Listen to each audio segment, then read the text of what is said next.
ప్రధానమంత్రి గారు వచ్చారు, చూశారు, చెప్పాడు. ఆయన చేసే ప్రయత్నాలు ఆయన చేస్తున్నారు. ఇప్పుడు 6,000 రూపాయలు వారు ఇచ్చారు రైతుకి. నేను 14,000 రూపాయలు ఇస్తాను. 20,000 రూపాయలు సంవత్సరానికి అందరి రైతులకు ఇవ్వాలని ఎన్డీఏ ప్రభుత్వం నిర్ణయం చేశాం. ఇది ఇస్తాం.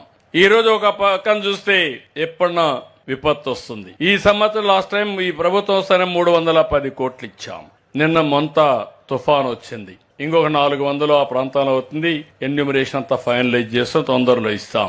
ఇంకో పక్క పిఎం ఫసల్ బీమా యోజన, వాతావరణ ఆధార పంటల బీమా, ఇవన్నీ కూడా తీసుకొస్తున్నాం. అవన్నీ కూడా ఇస్తాం. రెండోది, ఇన్ని చేసినా కూడా కొన్ని పంటలు ఒకసారి రేట్ రావడం లేదు. మొన్నే ఉల్లిపాయలకు మార్కెట్ ఇంటర్వెన్షన్ ఇచ్చాం, మ్యాంగోకి ఇచ్చాం, టొబాకోకి ఇచ్చాం, కోకోకి ఇచ్చాం. ఈ విధంగా అన్ని కూడా ఎక్కడన్నా రానప్పుడు ప్రభుత్వం ఇంటర్వ్యూన్ అయ్యే పరిస్థితికి వచ్చాం. రైతులకు మీరు చూస్తే 1,650 కోట్ల రూపాయలు రైతు దగ్గర ధాన్యం కొని డబ్బులు ఇవ్వకపోతే వస్తానని ఇచ్చాం.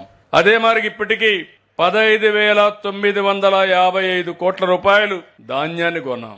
ఇంకో పక్క ఈ ధాన్యం 24 గంటల నుంచి 48 గంటల లోపల వాళ్ళ అకౌంట్ లో డబ్బులు వేసే పరిస్థితి తీసుకొచ్చాం. అన్ని కూడా ప్రక్షాళన చేస్తున్నాం. ఎన్ని ఇబ్బందులున్నా ఇవన్నీ చేస్తున్నాం. రైతు బజార్లు పెట్టాం. ఆ రైతు బజార్లు అయితే ఇంకా పెంచమని చెప్పాను. నేను ఎప్పుడో సమైక్య ఆంధ్రప్రదేశ్ లో పెట్టా, ఇంకా పెంచుతాం. ఈ రైతు బజార్లు కూడా మార్కెట్ ఇంటర్వెన్షన్ కి వస్తాయి.